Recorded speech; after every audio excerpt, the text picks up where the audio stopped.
আমরা এই দেশটাতে যে যেখানে যতটুকু চান্স পাই, যে যেখানে, আপনার হাতে খুব বেশি চান্স নাই, একজন পিয়ন সে চিন্তা করে আমি টেবিলটা শুধুমাত্র এই স্যারের টেবিল থেকে ওই স্যারের টেবিল পর্যন্ত নেব, শুধু এই ফাইলটা সরানোর জন্য সে বলে পয়সা লাগবে। প্রত্যেকটা মানুষ আমরা যে যেখানে আসি সেখান থেকে চান্স নেই কিছু একটা আদায় করবার।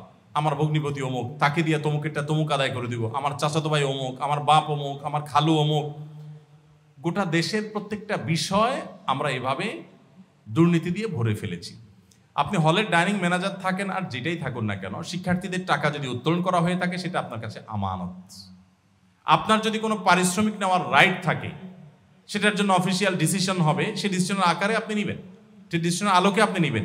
এর বাইরে যদি আপনি তলে তলে কিছু গ্রহণ করেন তাহলে সেটা নিজে নিজে গ্রহণ করেন। দেখেন, শয়তান মুসলমানদের হারাম খাওয়ানোর জন্য কিছু মাসালা ডেলিভারি করে।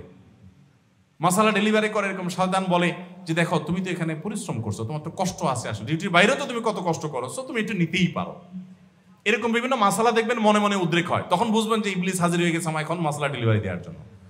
ইবলিস জানে কাকে কিভাবে ধোকা দিবে। যে হারাম খাবে, যার ভিতরে আল্লাহর ভয় নাই, আখিরাতের ভয় নাই, তারে ডাইরেক্ট খাওয়াবে। আর যে আল্লাহর ভয় আছে তারে বলবে না এটা তোমার জন্য হালাল, তারে মশালা দিয়া হালাল বানায়া তারপর ইবলিস খাওয়াবে। মানুষের আমানত কখনো খেয়ানত করবেন না, মনে রাখবেন এটার জন্য দুনিয়াতেই প্রায়শ্চিত্ত করতে হবে, আখিরাতে বটেই। বিধায় আপনার জন্য জায়েজ হবে না শিক্ষার্থীদের এই টাকা এক পয়সাও তসরুফ করার এদিক সেদিক করা।